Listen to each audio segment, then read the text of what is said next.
All right, Scott. People are waiting for you. They love BuzzFeed down here. Excellent. Well, I'm very excited to speak to everyone. This is an amazing crowd. Yes. Peace, people. Por favor, aplausos para Scott. Thank you. I need to get a selfie with the crowd. Yes, selfie. So, I'll leave you with them. Excellent. Thank you. Sure. Thanks, Bia. Well, thank you, Bia, for the introduction and for inviting me to come and speak at UPix. And thank you, all of you, for sticking around for a long time to hear me speak about BuzzFeed. It's so exciting to be at an internet conference where people are making things. I can't believe that it's possible now to make money on the internet, and that this is my job, is to make lists and put together animated GIFs of cats. So the internet is incredibly awesome. And I'm going to talk a little bit about how BuzzFeed got to the point that we are now. But because most of you, I think, are bloggers or you're YouTube creators, I'll talk a lot about sort of how-to tips that we use at BuzzFeed to make stuff that people really, really like. So I hope it's useful. I'll talk for about 45 minutes, and then I want to take questions from you. And then we'll all leave and go get drinks. So this does not work. Really quick to talk about what BuzzFeed is. BuzzFeed, I think, is mostly known for animated GIFs like this cat. But we've grown into being a lot more than just a site for sort of lists of cats and GIFs over the last couple of years. Right now, we're a website with about 150 million unique visitors a month. That's globally. About 30% of that is international. So most of it's still in the US, but it's a huge number of people now that are reading BuzzFeed every month. 75% of our traffic is social. So that means most people find BuzzFeed coming from Facebook or from Twitter or from Pinterest increasingly. About half of our traffic is mobile. So I see a lot of people with phones in the audience. Like, that is where people now read BuzzFeed, and that's what we're thinking about how to make content for in the future. And most of our readers are sort of in the 18 to 34 range. But I think it's kind of important to say that BuzzFeed, we don't typically think a lot about demographics. What we think about is behavior. So what do people do with content when they find it? And the main thing that they do that we want them to do is share it. And I think that's a generational thing. I think people in the audience here, you're very used to seeing something on Facebook that one of your friends has shared, or reading an article, seeing a video, and sharing it with your friends as a way to express yourself, or just to make yourself seem like you're funny or smart. Whatever it is, it's a natural thing to share content. So I want to talk very quickly about where this came from, how the web evolved to the point that it is now. In the early days of the web, portals were really the main way that most people interacted with the internet. That was where, when you first got online, that was how you started understanding what was online. For us in the US, Yahoo was a huge portal, also AOL.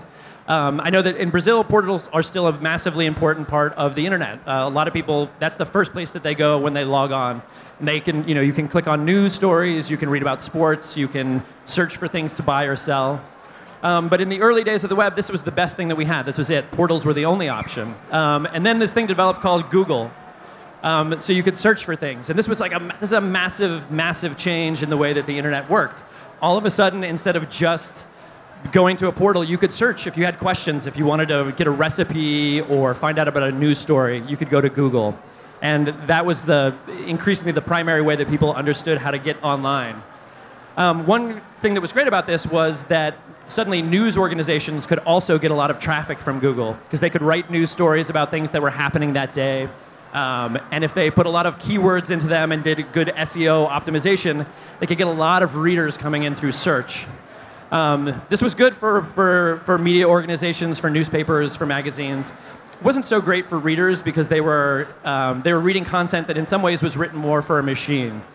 So the most recent sort of big development in the web and the big transition has been social. Social is now the new starting point. I think for me, for probably most of you, when you get up in the morning and you look on your phone, the first thing you do is you look at Twitter or Facebook. You don't go to a news site. You want to see what your friends are talking about. You go to Instagram to see pictures from the night before. So that's what BuzzFeed is all about. We're all about making content for the social era. That's our total focus. That's what we're most interested in. we sort of think about the networks, the types of people that are using social media in 3 different ways. The first one is the bored at work network. This describes almost everyone who has a job. At some point or another, they find themselves pretty bored. They have time, they're at work, they're working on a computer, and they want to look for something interesting. So initially for BuzzFeed, this was like 90% of our readers were people who were bored at work. Our traffic was highest during the day. We could tell that this was people who were like, whose bosses weren't watching them, and they were like, I'm fucking go to BuzzFeed and look for something funny. It's a huge number of people. It's growing as the web expands into all of our lives around the globe. But interestingly, as smartphones have become more and more widespread, a new network developed, and this is the people who are bored in line. You also know this network. If you go and get coffee in the morning, you see people just standing there in line, sort of reading Twitter obsessively as they're waiting to order their coffee. So we think a lot about people who are mobile. Certainly writing stuff for the mobile web is incredibly important. If it doesn't work on a mobile device, it essentially doesn't work at all. This was really another big evolution. And increasingly, those same people who are bored in line and bored at work are bored at home. They're tweeting while they're watching television. They get up in the mornings on the weekends, they want to read something, and they have a tablet. They stay at night in bed reading before they sort of fall asleep. And we want to reach those readers too. So these are like the kind of essential networks that we at BuzzFeed tend to think about. But for all of us at BuzzFeed, for me and for the other editors that work there, the number one question that we always get from people is this: is there a formula for making things go viral? And typically what I say to people is like, oh no, there's no formula. You know, you just got to try stuff, and hopefully if it's good, people will share it. But I'll tell you, I kind of give them this look. I'm sorry, I can't tell you. That's bullshit. It's actually, there is a bit of a formula for making things go viral. It's not that you can always do the things that I'm going to talk about and make something definitely go viral. But anything that's shared very, very widely, anything that gets incredibly popular, typically has some of the characteristics that I'm going to talk about. And I think if you follow them in your work, as you're working on your blog, as you're making videos, you're going to be really successful. So there's sort of 3 components to that, and it's the title of the talk, which I came up with via, which is click, engage, and share. So first things first, clicks. Clicks are obviously the most important thing that happen online. It's the main form of behavior for everyone who interacts online. We now live in a world where Twitter and Facebook are streams that we're constantly swimming in, and there's an incredible amount of information that passes by your eyeballs every day. It's in headlines, it's little animated GIFs. So writing a good headline is the first way that you're going to get anything that you do to get shared. If it's not a good headline, people aren't going to click on it, they're not going to be interested, and you can't really start getting any interest in your work. So BuzzFeed is mostly known for lists. It's typically a number followed by cats normally, and some other aspect of it. And we actually built at BuzzFeed a headline generator. If our editors, our writers are stuck and they need ideas, they can go to the headline generator and just try out some. So this is randomly generated, not a very good post. 21 most important animal couples on Pinterest is actually a great post that I think maybe we should do. I'll send that to an editor later. 29 ways Frodo has revolutionized snacks. I actually don't know that The Lord of the Rings has had much of an impact on snack culture, but maybe. We could maybe make a funny post out of this. But BuzzFeed sometimes gets criticized for sort of coming up with this notion of lists. We do a lot of lists. People sometimes get sick of seeing them in their Facebook feed. It's really important to note that BuzzFeed did not invent lists. They have been around for a very, very long time. It's a very useful way for human beings to organize information. But what we do with lists, I think the reason that lists work is that they tell you exactly what you're going to get. You know, I'm going to look at 23 cats that look like Jamie Oliver, and maybe that'll be funny or it won't, but I know what I'm getting myself into. So I think really the first tool that I have to offer you is to, if you're writing headlines, if you're in the business of writing headlines, write smart, descriptive headlines. The opposite of a smart, descriptive headline is something horrible known as clickbait, and don't do clickbait. There are a number of sites on the web right now who've built really large audiences in part by slightly tricking their readers. So there's a headline style that you're probably familiar with. It's, "You won't believe what happened next," or "This will blow your mind." It's a very enticing type of headline for people to click on, but if it doesn't blow your mind, you're never going to click on a link from that website again. It's not a very long-term solution or way for making people trust what you have to say as a writer or as a blog. You need to give people something that they can actually really grab onto and they can evaluate what it is that they're getting into. So, write smart descriptive headlines. Numbers and topics have worked very well for BuzzFeed, but there's a million different ways to do that. Avoid at all costs doing clickbaits. The second tool that I want to talk about, the second tip for you, is to name things. This is something that the magazines do really well. It's something that newspapers do really well. When they talk about trends, they can, they can name it. They can call it a new thing. An example from BuzzFeed. This was actually for us one of the most important posts from really early BuzzFeed. We got someone sent in a photo of this little girl. She's looking very mischievous. There's a fire in the background. You're like, what's the story here? You kind of want to know what the fuck's going on. So Jonah Peretti, our CEO and BuzzFeed's founder, actually used to do posts on the site, and he put this up, and he named it Pyromaniac Girl. We published it, and it didn't do very well. It didn't get very much pickup. So I thought about it, and I was like, pyromaniac is kind of negative. It's all about fires. It seems like she might be involved in more weird stuff than just fires. So we did another post the next day, and we called her Disaster Girl. And this name stuck, and this notion stuck. We created a cutout on Photoshop that you could take her face and stick it in front of whatever horrible disaster you wanted. So for instance, Miley Cyrus is a total nightmare. Maybe that's Disaster Girl's fault. The dinosaurs, the US national debt.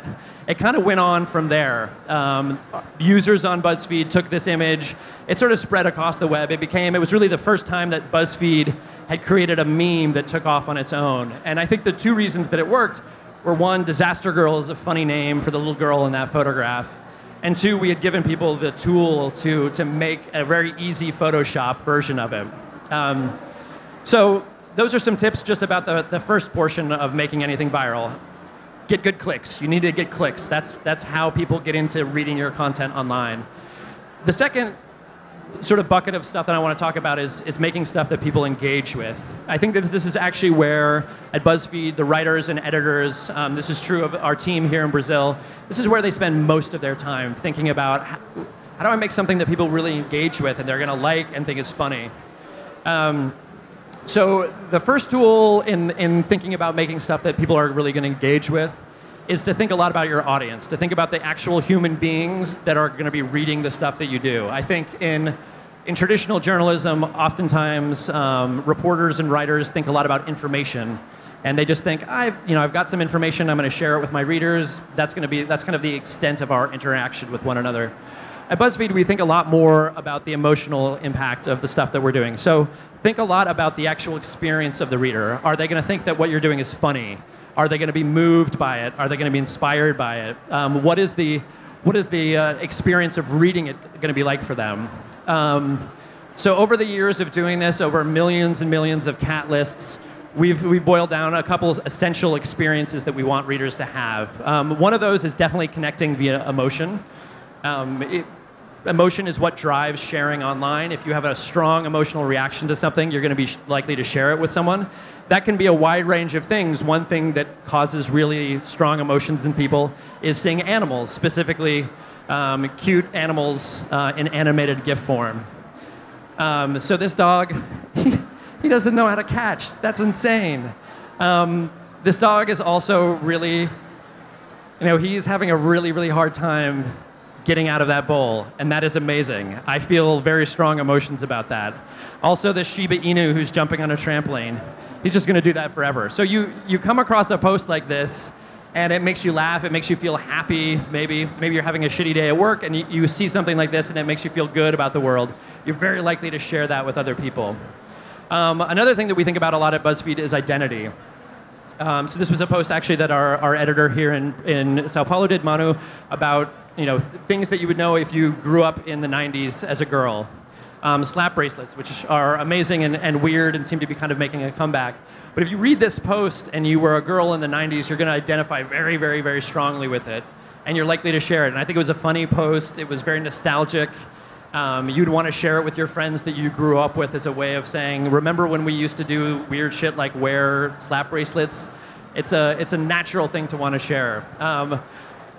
When you grew up is certainly a big part of people's identities. What generation they're from is a huge part of people's identities. Also, where they're from, where they grew up. So another post that our team here did was about growing up in the suburbs.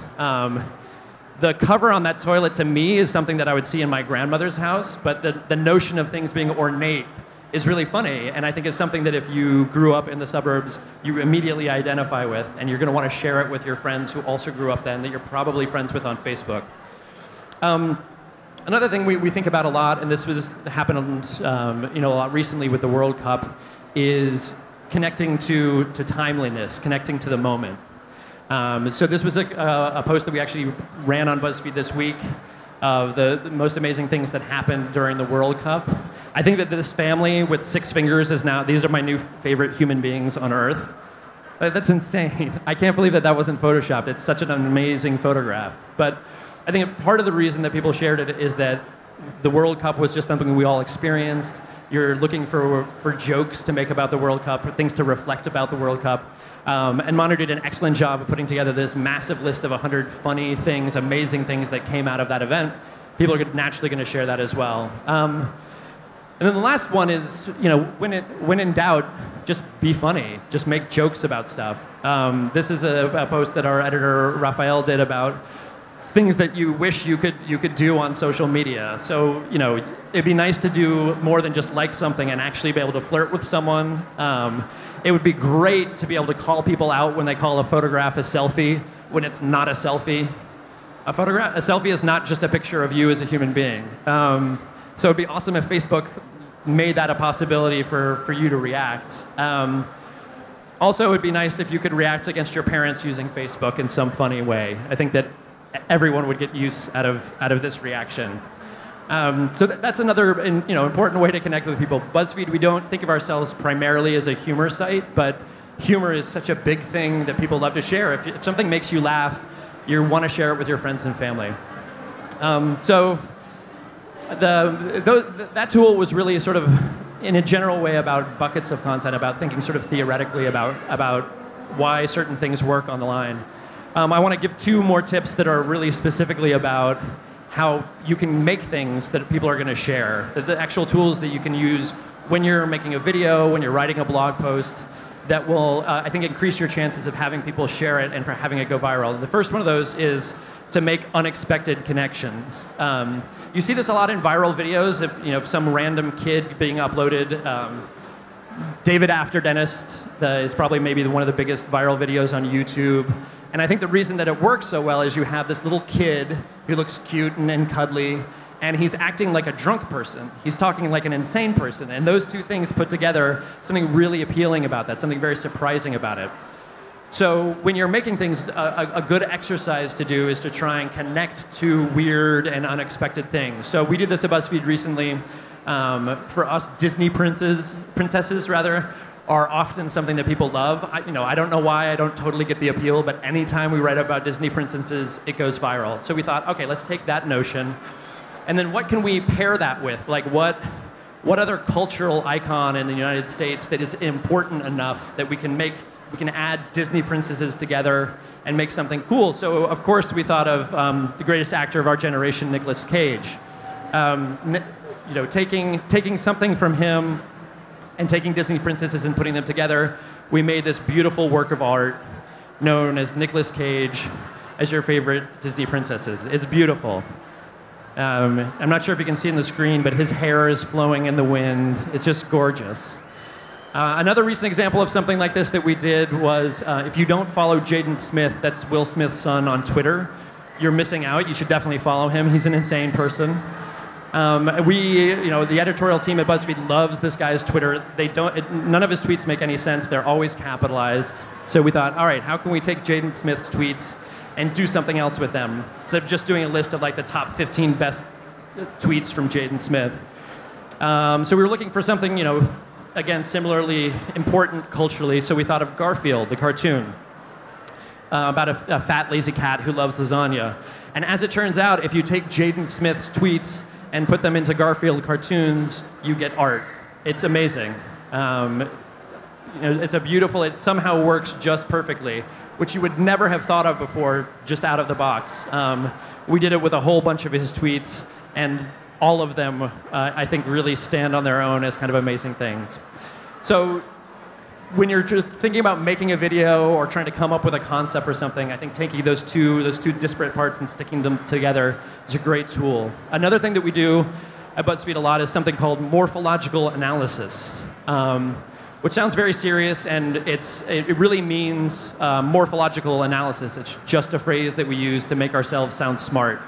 But basically what it is taking, similarly, kind of two things and trying to figure out different ways to pair them together. So I'll break this down very, very quickly. On the one side of the axis, you have identity. So in this case, I'm going to choose, because I'm from BuzzFeed, likes animals. People who likes animals is your identity. On the other axis, you sort of plot out emotion, and you can run through a wide range of different types of emotion to sort of figure out what it is that you want to do. In this case, happy, sad, frustrated, surprised, afraid, and disappointed. All emotions that we feel on a daily basis. So if you look into the sad category, if you take people who like animals and try and make something that makes them feel sad, the post that we came up with was 14 stories that prove that animals have souls. Again, I think you can't quite see this, but this first one is a story about a woman who owned a parrot. They lived together for many years. The parrot was dying. And the last words that the parrot said to her were, "You be good, I love you." If that doesn't melt your heart, I think you're probably not actually a human being. But it's a story that really pairs this incredibly powerful emotion about loss and sadness with cute animals. We then want to take that and flip it on its head. What's a happy animal story? So our editors put together a post about 27 animal facts that will brighten your day, that will make you feel good about the world again. I didn't know that cows have best friends, but something about that makes me feel better about living in this world. Another emotion that we played around with was frustration. It turns out that cats are terrible at Instagram. They use way, way too many hashtags. Like, they're total assholes when it comes to Instagram. So it was pretty easy to put together a post of cats being obnoxious on Instagram and feel really frustrated by it. Again, switching emotions, surprise. We looked into animal relationships that you would never imagine would work, like in this case, a kangaroo and a wombat. Like, that's a beautiful love story that those two species can come together. Sticking with the theme of Australia, we moved to fear. And this is one of the biggest posts that's come out of BuzzFeed Australia. We have a team down in Australia making content now as well. Definitely never ever go to Australia because you will be killed. It is just filled with animals that want to destroy you, which is why I think this post did so well. Everyone was terrified of sharks and snakes and poisonous spiders. So this got shared at a huge rate, not just in Australia, but around the world as well. And lastly, going back to cats, again, a negative emotion because cats are terrible. Disappointment. This is actually, I think, something that probably a lot of people here can sympathize with, that you have a cat that you think is so cute and amazing, and you're sure that when it gets online, it's going to become a huge star. But mostly cats just like to sleep, and they're super lazy, and they don't pose well. So the actual experience of trying to make a famous cat on the internet is incredibly, incredibly disappointing. So the last tool in this little box that I want to talk about that's been huge for BuzzFeed is iterating, to do things over and over and over and over again. We have a metaphor talking about a very particular hairstyle in the US called the mullet. At BuzzFeed, we use the mullet strategy, where it's party up in front, party in the back rather, and business up front. If you go to BuzzFeed.com, the website, you go to the homepage, you'll see a lot of posts, but we don't show you nearly everything that's being posted on BuzzFeed. So we allow our editors to try things out, and they'll publish something, they'll put it on social media to see how it does, and if it does well, maybe it will get promoted to the front page. But if it didn't work out, that idea can just disappear forever off of the internet, and we never need to see it again. So I think anytime you're making stuff online, giving yourself the chance, the ability to try out a lot of ideas over and over and over again until you get something right is really important. I think that you see that a lot in the YouTube community, that YouTubers work over a span of years to work on their presentation, on the story that they're trying to tell. And you couldn't do that in traditional television. You'd have to pitch an idea for a TV show and make it happen very quickly, and if it didn't work, you just get canceled. So making stuff on the web, this is super important. An example for us recently has been quizzes. I don't know if, I'm sure you've seen a lot of Buzzfeed quizzes in your Facebook feed online. It took us forever to figure out quizzes. This is the first quiz that we ever did on BuzzFeed. It's a really stupid quiz that I wrote about what kind of pirate are you. And I'm not sure if you can see it, but it was published in April of 2009. That is a long time ago. We've been trying to make quizzes a thing since 2009, and it took that long because they're really hard. We finally kind of broke through this year with quizzes like these. What state do you actually belong in? You probably have taken a few of these things that sort of tell you a little bit about yourself. And it worked because finally the editorial team really got the voice right, and our design team really got the design and look of them right. So finally, that kind of brings us to the portion of things about sharing. And I'm actually going to skip ahead a little bit here because this goes into a lot of sort of technical mumbo-jumbo about BuzzFeed. But the important thing is that I think at BuzzFeed, we also control our own platform. And if you're in web publishing, if you own a blog, if you run a media company or a site, thinking a lot about how people are going to share your work is really, really important. So an example here, something that we did with Pinterest, where we looked at the number of people that were coming to BuzzFeed from Pinterest and what they were sharing. And what we noticed was that they almost always would share to Facebook or back to Pinterest. So that changed the way that we made the site actually work. It used to look like this when you would come to a BuzzFeed post, and you can see over on the far side, there's a little Pinterest button. This is what it would look like if you came from Pinterest. We changed things around to move that button over to the other side, and we noticed that people shared it at a much, much higher rate. So I think thinking a lot about how your platform works is incredibly important to making stuff that people share. So I want to end just with two real quick case studies, two examples that I think embody everything I've been talking about. This was a post also by our Brazilian team recently, a quiz about which person are you in line when you're going to one of these all-you-can-eat places at a self-service. It's a great idea. It's a funny concept that you're going to click on. It's a super engaging quiz that you get to go through and select your answers, and there are funny GIFs throughout.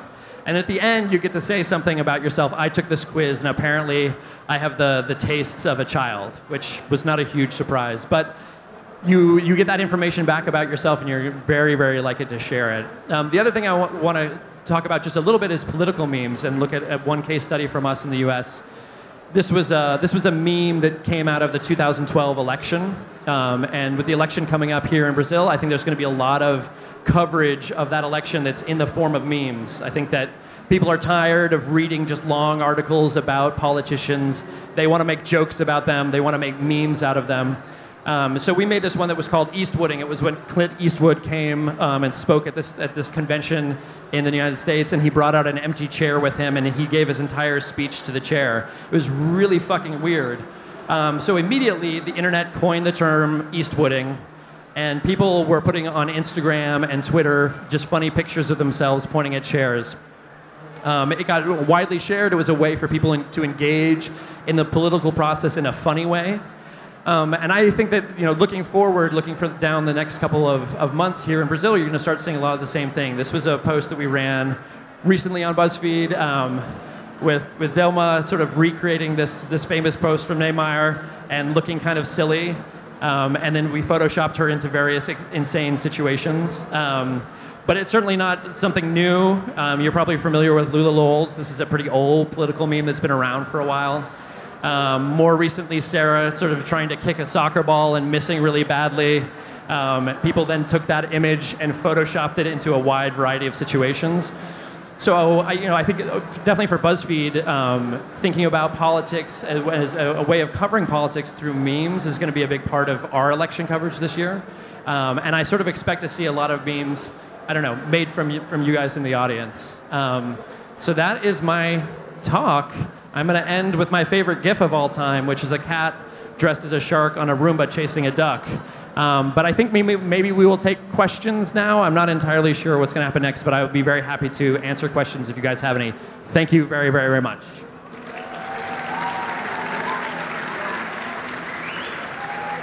Pia. Are we going to do questions? All right.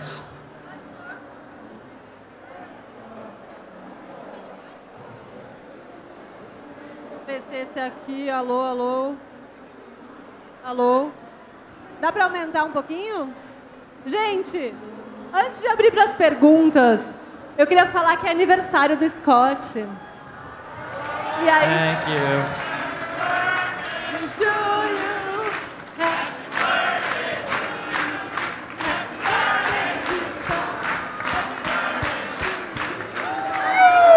Thank you. Parabéns, that's how we say it here. A gente tem presente pro Scott? Quem tem perguntas?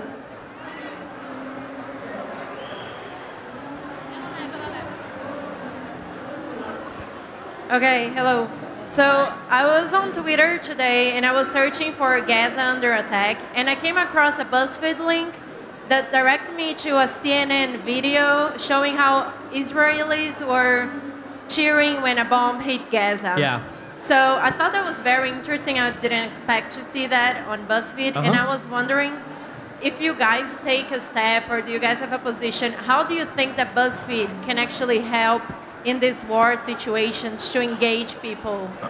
That's a great question. I mean, certainly BuzzFeed doesn't have a political opinion as an organization one way or another on the situation in Israel and Palestine. It's a very complicated situation, but we do want to bring accurate and useful news to people. That particular video was just one that our editor was watching CNN and he watched this whole thing going on and it was kind of insane. And the woman who, there was an incident also with a CNN reporter and some people who were at that protest, sort of blew up into something bigger.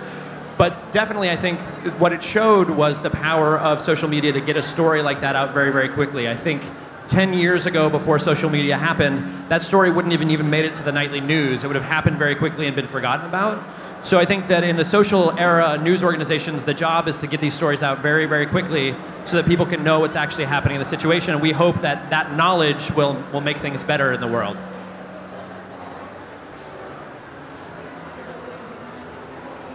You said that BuzzFeed is a website for people who are bored at work or bored at home. And so is 9gag. Does BuzzFeed and 9gag have something occurring between them? Like, do you have any relationship with people who work at 9gag? We don't, no. I mean, BuzzFeed is certainly not the only website in the world that is trying to appeal to people that are bored at work. And I have to say that certainly since the early days of BuzzFeed when we thought primarily about that, we now try to appeal to a lot of other people, that not just people who are bored at work. But 9gag, sometimes features BuzzFeed content. They have a large user community, and sometimes people will just take stuff from BuzzFeed and put it on there. I think one of the big differences between BuzzFeed and 9gag is that we have a large editorial staff who just create content all day long. 9gag is mostly user-based. I think at some point, BuzzFeed, in the early days, we weren't sure if we were going to be more like 9gag or Reddit, where it was entirely user-based content. That's just not how the site developed, and we really like hiring people who are funny and good at the internet to come and make that stuff for us, sort of in-house. Yeah, I was wondering, how do you curate content for BuzzFeed? Or you don't? It's something like Reddit that you just put it there and let people upvote or downvote, or is there some sort of curation as to the content? No, BuzzFeed's very, very highly curated. So we have a team that just runs the front page. BuzzFeed has about 200 editorial staff. So we're a company of about 500 people. So there are 200 people that are just making stuff all day long, and we need a team to run the front page. We show a little bit of content that comes from users on the front page. It's maybe about 10 stories a day, but it's pretty small. We have a separate section that's just for the community, and they can make whatever stories they want, and they can get promoted and sort of interact with each other. But it's sort of a small part of the site at this point. I can't. Sorry. Come grab me afterwards. I'll happy to talk.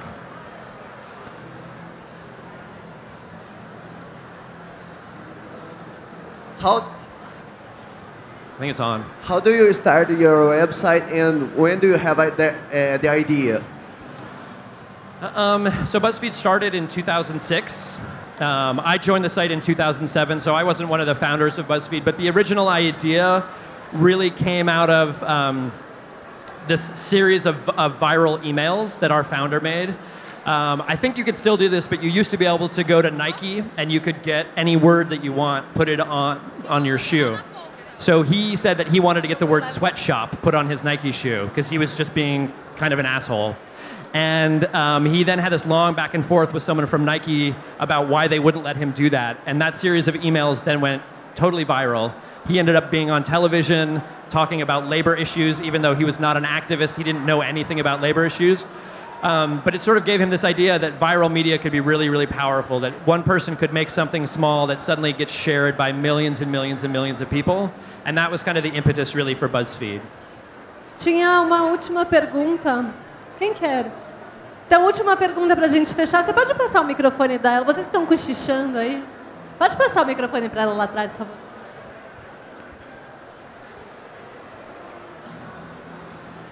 So when did you guys decide that it was like a business, that you wanted to start an office and, you know, employ people and go abroad to other countries, for example, bring people back to Brazil? I know that Manuela Barim was one of the first. You brought Clarice to Brazil. When did you decide that it was, you know, a business and it was time to expand?